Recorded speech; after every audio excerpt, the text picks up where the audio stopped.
Hi guys, it's Wendy, and as usual, I'm here telling you never buy timeshare. Check out my book on Amazon, Never Buy Timeshare. And today I want to talk about math. Okay, I think I talked about in a previous video how they do the math when you're at the presentations, and they're like, "Look, today's dollars, and you're going to save so much money on your vacations," because then they do all this complicated math.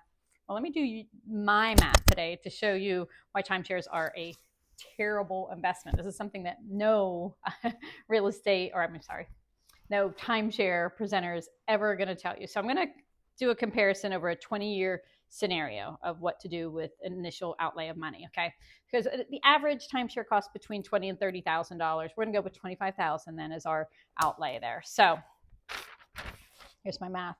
First of all, you're going to see your initial purchase. I hope is this all backwards? Probably is. Your initial purchase. I'm going to put these in the notes so you can see that your initial purchase is $25,000. Okay.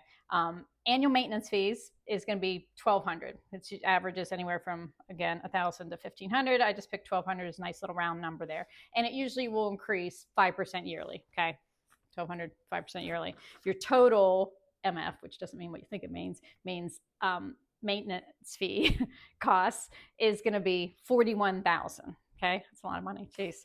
And special assessments, I'm just going to be like very conservative and say some point in time they're going to have a special assessment for 5,000 for beach erosion, for a hurricane, for new furniture, for the fact that the elevators aren't working, the golf course needs something. Okay, 5,000. We're just going to put that. That's a very small amount in there. So your total outlay there is like 71,000, right? Because you have your initial, you have your 5,000, you have your 41,000. That makes 71,000. The end of the 20 years, your resale value is zero. If you're very, very lucky, 1,000. Okay, so you are at minus now. You had 25,000. You're basically have lost the whole kit and caboodle of what you put in, which was 71,000. You're gonna say, "Oh, I had these vacations." Okay, but you had 71,000 is what that all cost you. Maybe there were years you were sick and you couldn't go, right? Maybe you just forgot about it. Maybe you couldn't get the dates you wanted, and then you couldn't rent it out, right? So overall, that has cost you 71,000. And if you're lucky, you can sell it for 1,000. So okay, I'm going to give you that one. So you're only out 70,000. Let's compare that to if you invest your $25,000, right?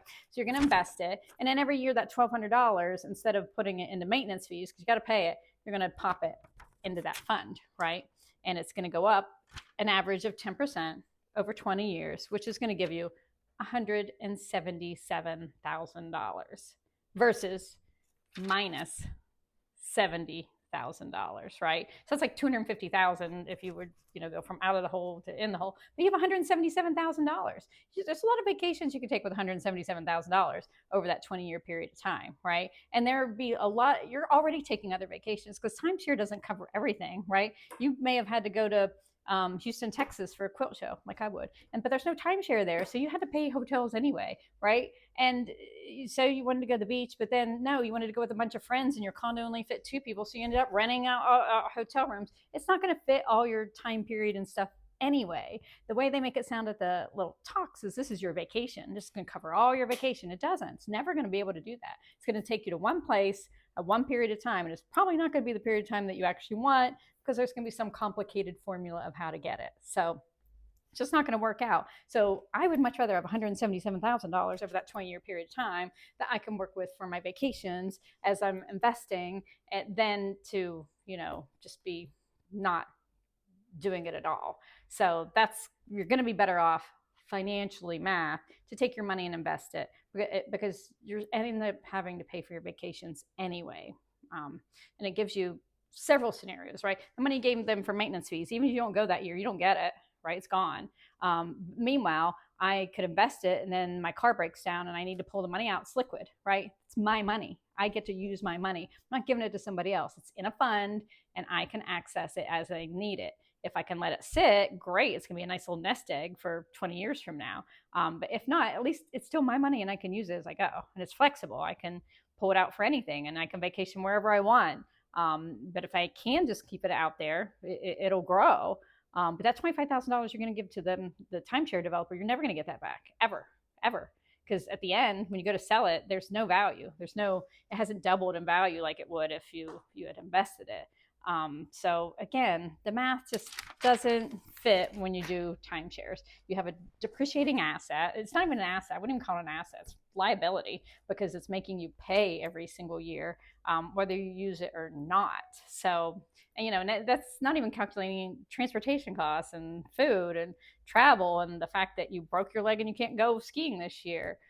It's just shocking math. I find it shocking. Does it shock you? I'd love to hear from you. Talk to me about your timeshare math down in the comments. Love to hear what you've heard over the years about timeshare investments and assets when it's actually a huge, huge liability. Tell me about it. Hit subscribe and let's keep talking all things timeshare. Have a great day.